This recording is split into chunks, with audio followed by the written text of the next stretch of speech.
What was meant to be another remarkable chapter in his extraordinary journey took an unexpected turn, claiming the life of a rising talent in the racing world, DilanoVanTHoff. Join us as we remember the journey of this rising star and uncover the details of Dilano's final drive, revealing the tragic incident that unfolded on the tracks and answering the questions that surround his untimely demise. DilanoVanTHoff was born on July 26, 2004 in Dordrecht, the Netherlands.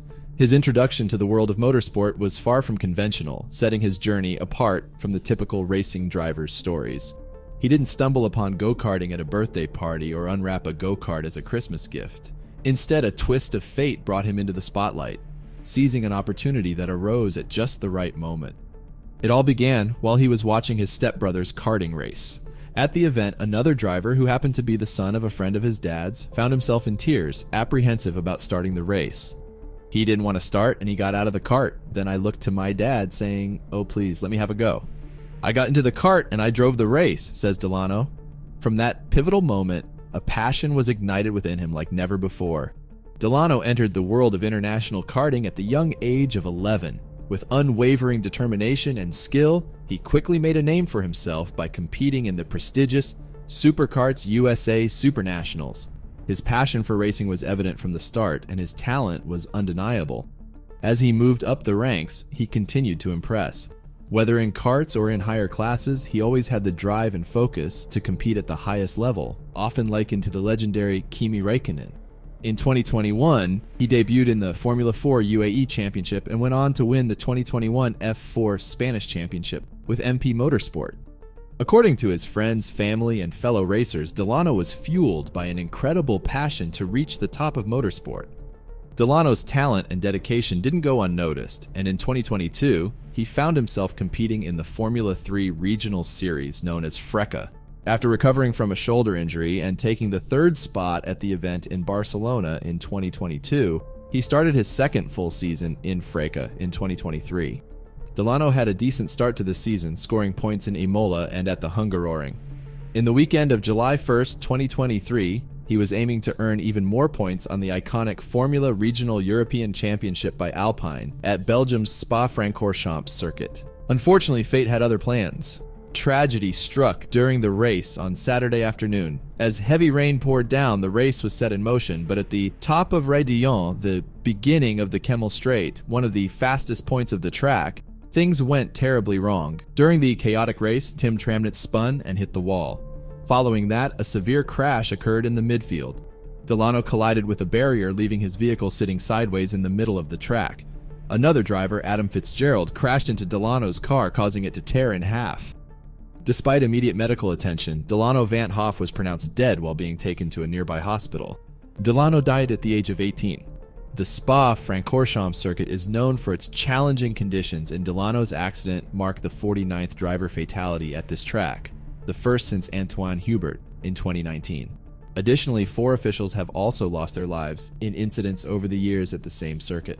What happened? The incident that claimed Dilano's life could have been avoided. Heavy rainfall resulted in extremely low visibility, but the race continued despite safety concerns.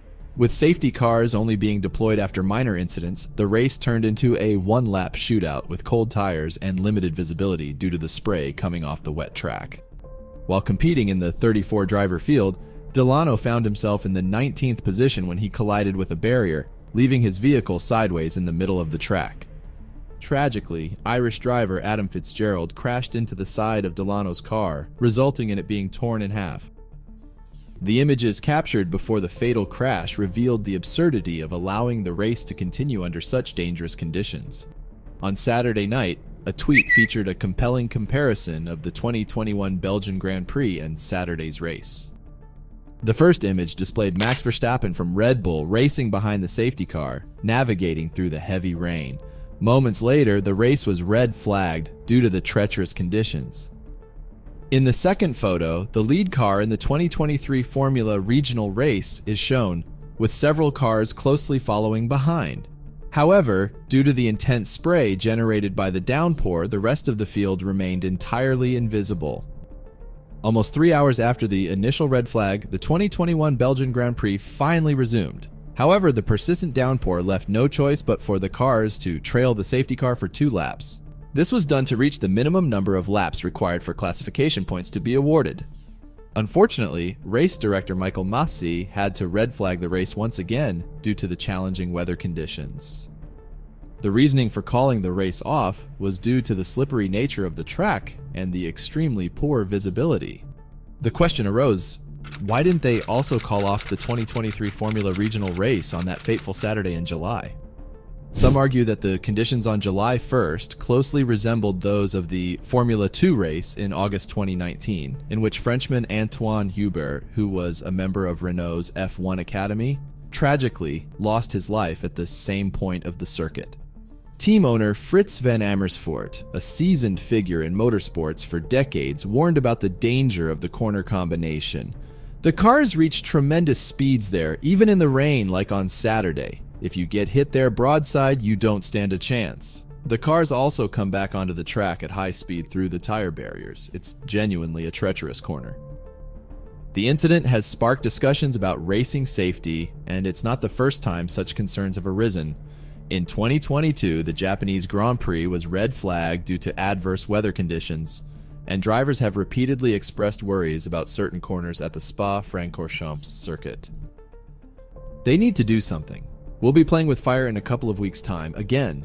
And not just us, the F2 kids, F3 kids, everyone that goes through that corner every week, current F1 star Lance Stroll says. Even if it's dry and someone loses their car, it's a blind corner. You hit the wall and come back into the middle of the track. A car comes at you at 300 plus kilometers an hour, you're toast. The day after the incident on July 2nd, before the start of the Formula 1 Austrian Grand Prix, a minute of silence was observed in honor of Dilano.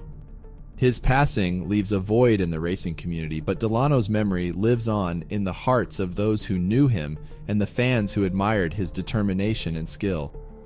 It's incredibly sad, said 2-time Formula 1 world champion Max Verstappen. I didn't know him personally.